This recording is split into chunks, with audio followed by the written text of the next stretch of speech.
Today, I'm going to tell you why you should buy stock or sell your stock on these Marlins players.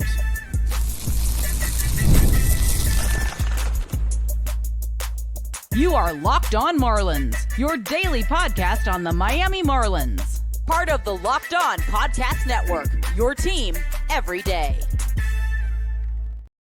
Welcome into Locked On Marlins, part of the Locked On Podcast Network, now the #1 sports podcast network. I'm your host, Jeremiah Geiger. I'm a diehard Marlins fan, and I've podcasted about the team for the last 4 seasons.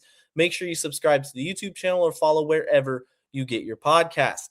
And on today's show, I'm going to tell you a few players that I believe you should buy stock in for 2026. Also, a few players that I think you should sell your stock in that I don't think are on the right trajectory for this season. We're also going to talk about why the Marlins can win without proven superstars later on in the show.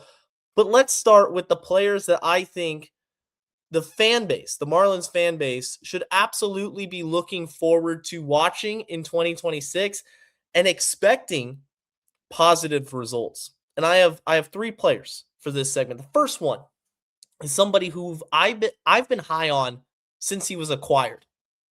He was acquired via trade in 2024, played in 2025 with some injuries that happened ahead of him in the depth chart. It gave him a chance to showcase his skill set, and that's Graham Pauley. I think Graham Pauley can be a very good third baseman for the Marlins. I like what he brings to the table. I think the hit tool, although it's questionable, I think you could see him take a step forward with the bat. The calling card to Pauley begins and ends with his defense, though. And he was a revelation defensively for the Fish in 2025. Now, going into last season, the assumption was, look, Connor Norby's the third baseman of the Marlins' future. He's going to be a potential cornerstone player. Norby went out and said he wants to hit 30 home runs. And then he started the season off on the injured list. Graham Pauley got a call-up, struggled. It probably was premature, wasn't expecting it for sure. And then he gets another shot in the summer, and the bat started to heat up. There was a stretch right around that trade deadline, July, August timeframe. I mean, Pauley was a really good hitter. Now, it was a small sample size. I understand that. But the skill is there. This isn't a guy who has never hit in his professional career. And the defense, to me, really stands out. He's elite defensively at third base. Elite. And that in of itself is going to make him a positive WAR player. In fact, last season, he almost had 1 WAR. It was 0.7 WAR in the limited time he played for the Fish. And he hit just 224, an OPS under 700, 678. But there was flashes there. And that's what I'm banking on for Graham Pauley in 2026, is his ability to, number one, stake a claim to be the Marlins' third baseman of the future, because that position is still up in the air long term. And with a good 2026, he could have a real argument that the Marlins don't need to go sign a big free agent. They have their guy internally. So the competition between Pauley and Connor Norby in spring training is going to be fascinating to watch. And I still hold the opinion that Pauley has the inside track because of how great he is defensively. I compare him to our version of Ke'Bryan Hayes. Maybe he's a little bit on the light hitting side, but he's a vacuum at third. He's going to be an absolute wall there, make all the throws, make highlight SportsCenter top 10-esque plays. Get up for Graham Pauley in 2026. Buy stock now. If he has a good spring training, the Marlins have proved they value production as well. They don't just value hype. And when you have your chances, and Connor Norby's had his chances, Graham Pauley's had his chances, whoever the best man is at the end of spring training, I think will be the starter at third base.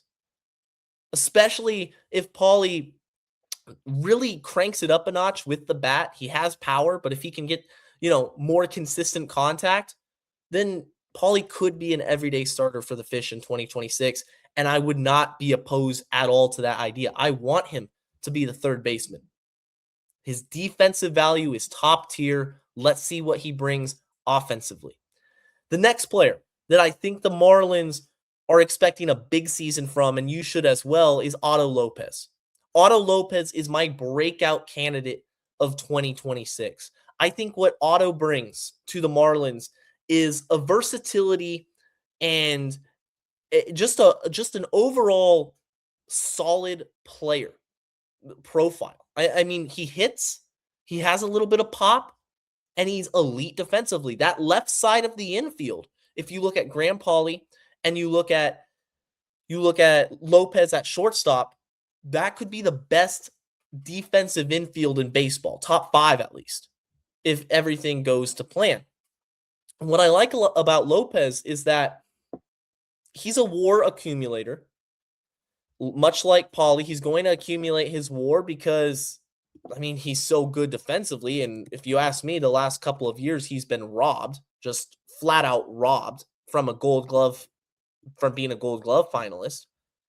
But Lopez's profile, it's a pretty safe profile. He doesn't whiff. He doesn't strike out a lot. He squares up the ball. His swing decisions can get a little bit, difficult to really have a ton of success when he's chasing. I'd like to see him clean that up a little bit. But overall, he had a good year. 15 home runs. The average went down a little bit, but he was so unlucky. That's the biggest thing I want you to take away from Lopez in his 2025, and why I think 2026 can be even better, was that his expecting batting average was 30 points above his real batting average.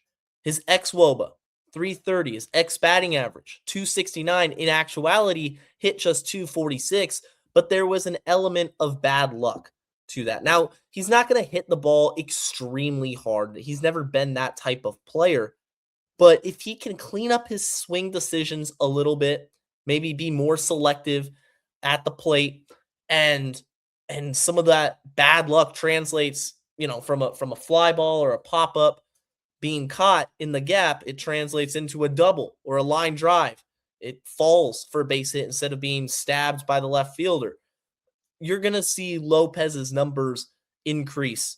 And I think he's a player to look for, not just for the Marlins, but for the rest of the National League. I did an episode a while ago about Geraldo Perdomo, and not about Perdomo, but about Lopez, and I compared him to Perdomo. And Perdomo had this huge breakout season in 2025. Why can't Lopez do the same? Elite defense.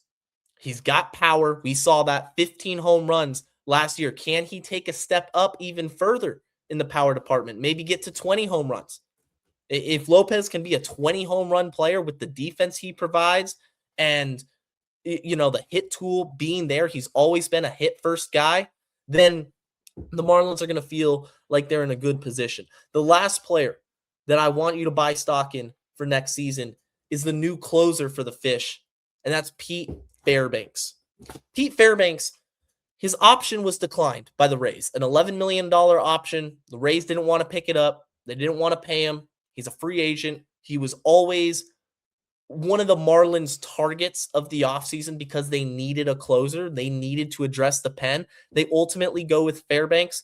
He's without question now the closer in the bullpen. He's going to get a ton of high leverage opportunities, a ton of save opportunities. If the Marlins are winning, Fairbanks is your guy to lock it down. He's got good stuff. He's got a chip on his shoulder. I think you could see a really, really good year from Fairbanks. I don't think this is one of those situations that, as Marlins fans, we've been used to when they go address the bullpen with veterans, that it just blows up in their faces and it doesn't work out. No, I think Fairbanks is the real deal. He was one of the better closers on the market, and the Marlins got him. Enriquez, unfortunately, is out. That would have been a nasty 1-2 combo out of the pen. But it's Fairbanks who's going to get the lion's share of the opportunities in the big spots in the big games. Look for Fairbanks to honestly, if the Marlins are competitive, be right up there in the National League saves leaderboard chart. Fairbanks is a guy you should buy stock in. Coming up next, I'm going to talk to you about players that you should probably consider selling your stock in. I don't like the way their careers are headed.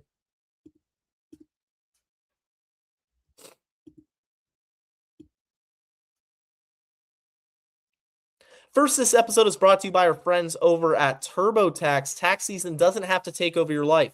This year, TurboTax is making it easier than ever to just hand things off and move on with your day. With TurboTax full service, you can have your taxes done for you by a trusted local expert, start to finish without the stress or guesswork. And guys, I use TurboTax every single year because it's easy. It's easy. I know that the professionals are getting it done. There's all these forms. I don't know what's going on, but I know that my taxes, the forms, the paperwork, they're taking care of it.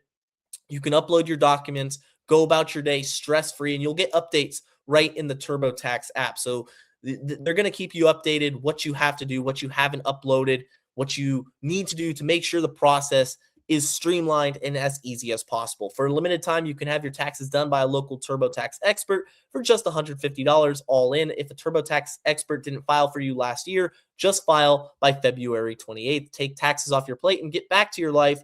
Visit TurboTax.com/local to book your appointment today.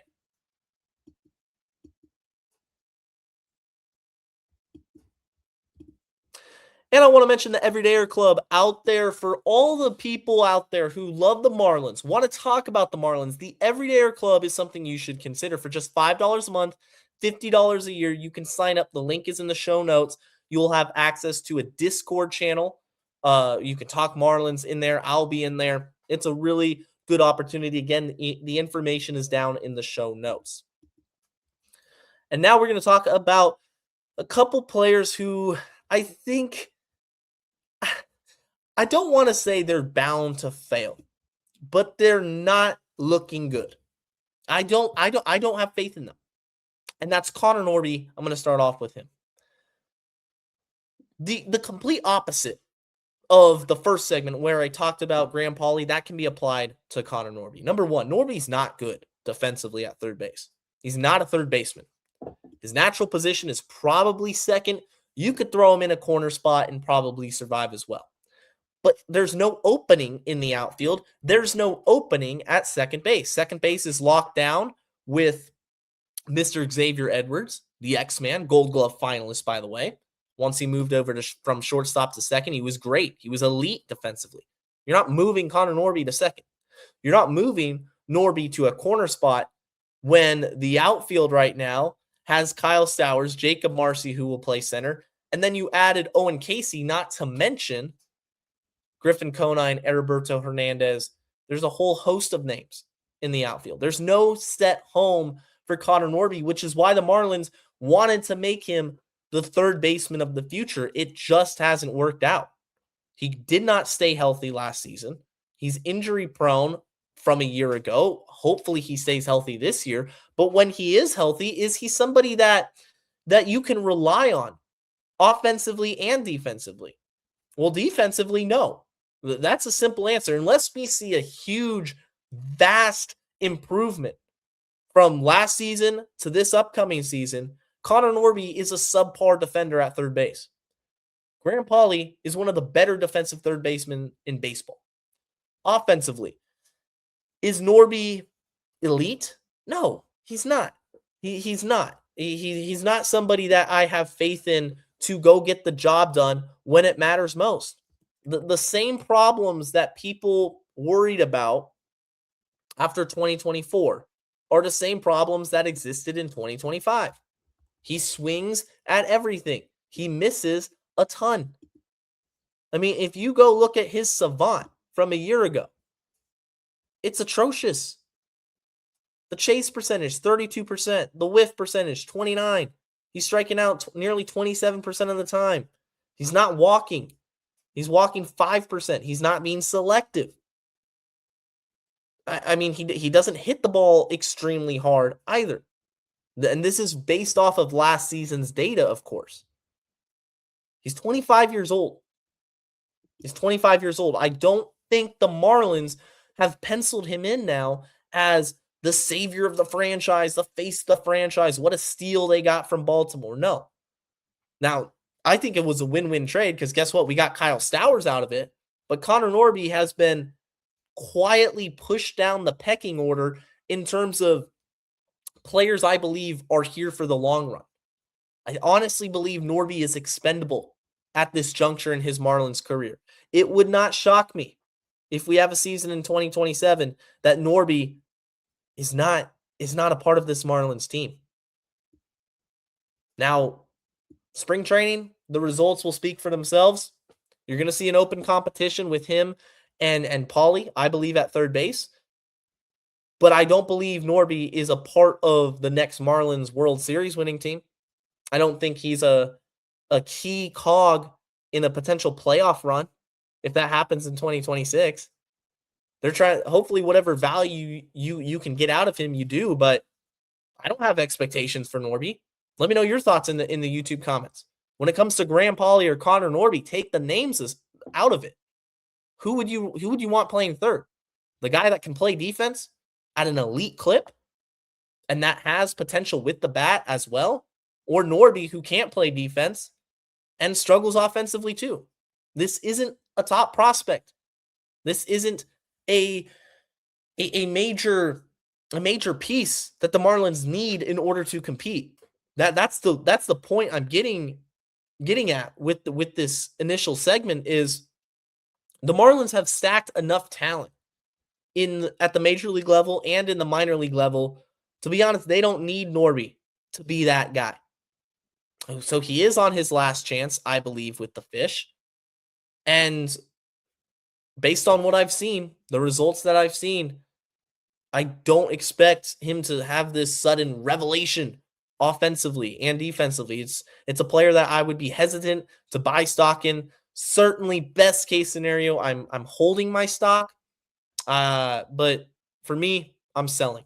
I'm also selling on Max Meyer as a starting pitcher. There's the caveat. Max Meyer's not a starter. He's not. The experiment has to end. Move him to the bullpen. If you want Max Meyer to be a part of your 2026 Marlins and be, again, a key cog in a potential playoff run, the best value you can get out of him is having him out of the pen and pair the fastball with the slider. Because as a starting pitcher, he doesn't have a consistent third pitch he can rely on, and he gets slider happy. What do I mean by that? I mean he throws his slider at any time in the count when he feels that he has to get an out. And he can get into trouble like that.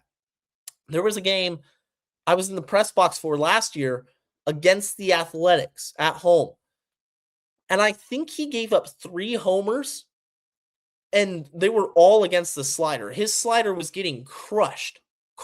It's because opponents know he doesn't trust his other offerings. And the fastball is flat. It's not good enough. Now, if you moved him to the pen, maybe he can rear back and get a couple extra miles an hour. 2-3 more miles an hour. He was hitting 100 miles an hour in college. So let's just say 98. He can hit 98 consistently out of the pen. I'll take that and the slider. And then maybe you can dabble in a changeup. Maybe this offseason you're working on a sinker. I just think when it comes to the rotation options the Marlins have in that back end, Jansen Junk, Braxton Garrett, even Ryan Gusto, I would rather see any of those 3 in the rotation than Meyer. I think the time has to come for Max Meyer to be moved to the pen. If you don't, then, and he has another bad season, I mean, what do you do? His value's shot. No one's going to want him as a starter, and eventually it's just going to be too late to convert him. In a mutual parting of ways will probably end up happening. Meyer's not a starter. Sell your stock on Meyer in the rotation. That's my opinion of it. It's opinion that I think a lot of other people hold. I don't understand the narrative going around that Meyer should be in the rotation. What have you seen from him apart from the 14 strikeout game? Whoop-de-doo, that was awesome. But I need a starter that can be consistent over time. over a 162 game season, not just a stretch in April. And then you fade down the stretch. It has to be consistency out of the rotation, which, if you think about it, that was the main problem with Edward Cabrera for years. Cabrera had great outings. He would throw 8 shutout. He'd throw, just dominate. 10 strikeouts here, 11 strikeouts here. And then next start he goes and he walks 5, 6, and has an ERA at the end of the year over 4, over 5. And you're like, all the potential's there. You can't put it together. The difference is Cabrera has much better stuff than Max Meyer does. So I think the experiment's done. I'd love to see him go to the pen, though. Last player in this segment before we move on. This isn't a buy. This isn't a sell. It's hold. I want you just to hold your stock on Agustin Ramirez. Because although Ramirez had a really exciting 2025, a really exciting rookie year, the defense was awful. The power's there. The power is there. Agustin can change a game at any point, whether it's the first inning, leadoff home run, the ninth inning to tie it up. He has that type of power. I need to see Ramirez improve defensively, and I don't know where his positional value lies in if he can't, because they don't want to move him to first base. They don't want to move him to be a DH full time. I just want to see Ramirez be average defensively. If he can get to being average, then that's great. But right now, I'm holding my stock on him just because of the positional value. I love what he brings with the bat. The power is legit. He could hit 40 home runs. He really could. But I got to see where he's going to factor in defensively. Coming up next, I'm going to talk about the concept of winning without superstars and why I think the Marlins can do that.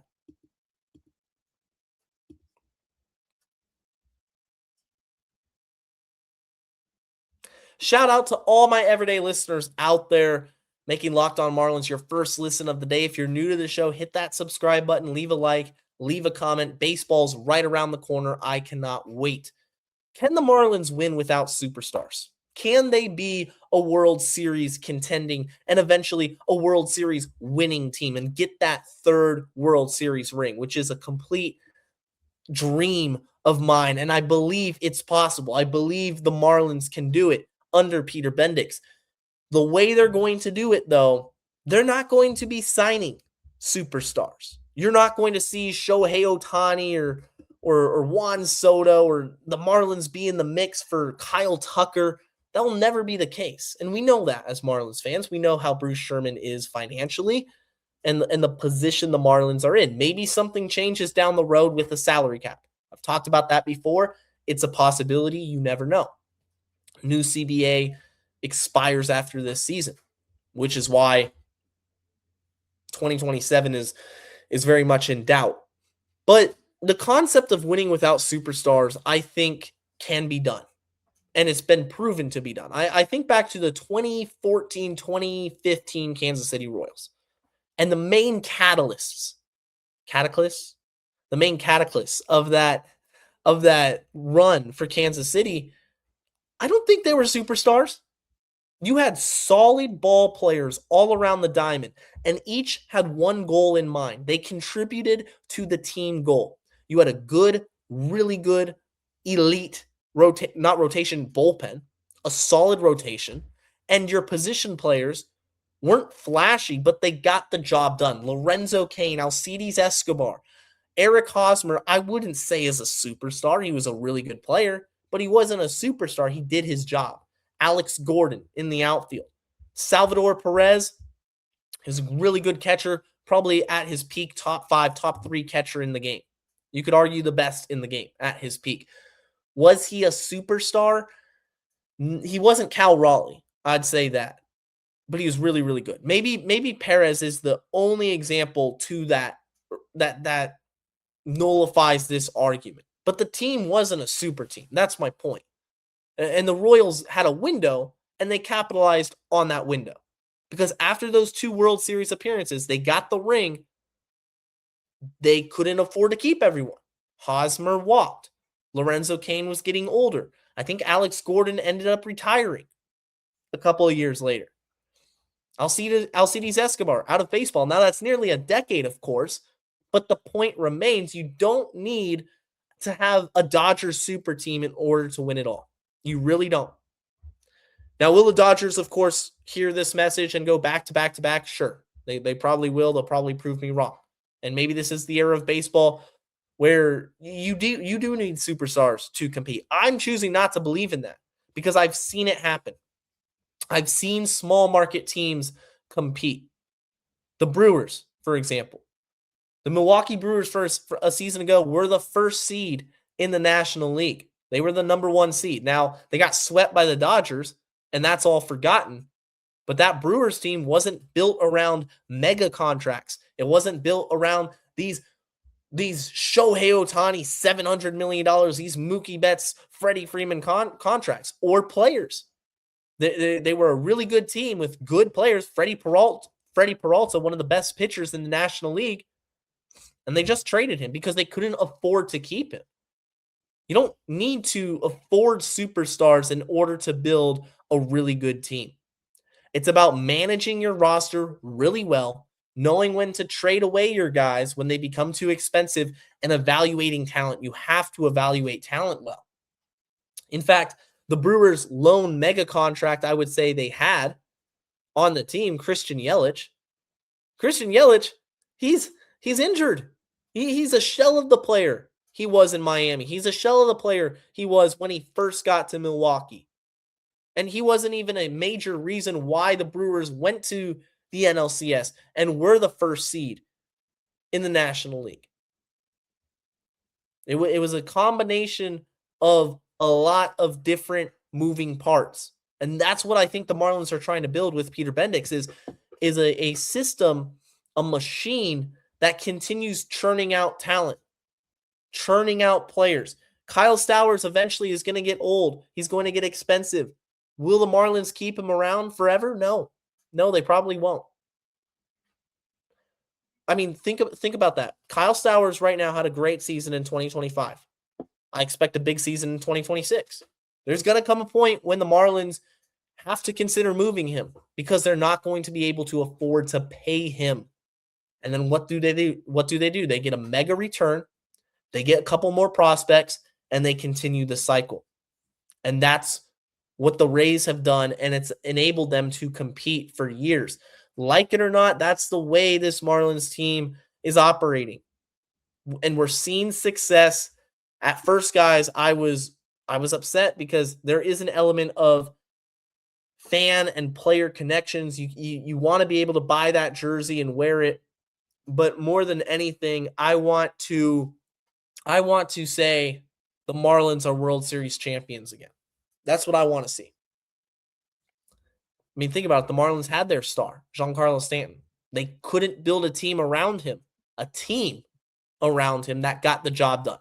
The Marlins never had a winning season under Giancarlo Stanton, who undoubted player in franchise history. And they didn't have a winning season with a superstar, a legitimate superstar. So in the past, we've been hurt. Marlins fans have been hurt. We've been hurt by trades. We've been hurt by ownership. But we have to stay the course. 2025 was a huge, groundbreaking season for Miami in that we saw development. We saw the plan come to fruition. And now 2026, I want more. I want to see this more. There's a lot of prospects coming up through the system. This farm system is probably top 10 in baseball. Probably a solid top 10. They have, according to Baseball America, second most prospects in the top 100 with 5. I mean, Thomas White, Robbie Snelling, Joe Mack, Owen Casey. I mean, Dylan Lewis, who the Marlins just acquired, is one of my favorite prospects in the system, and they just got him. And he could have a breakout season. The Marlins are going to become a talent farm. They're going to continue bringing in this talent. And eventually it's going to pan out where this team is a 95-win team. And it's probably going to come out of nowhere too, sooner rather than later. Cannot wait for this season. Guys, for your second listen, go check out the Locked On MLB channel. Also, remember the Everydayer Club, $5 a month, $50 a year, Discord access to the group chat over there. Link is in the show notes. Until next time, stay safe, stay locked on, and as always, let's go fish.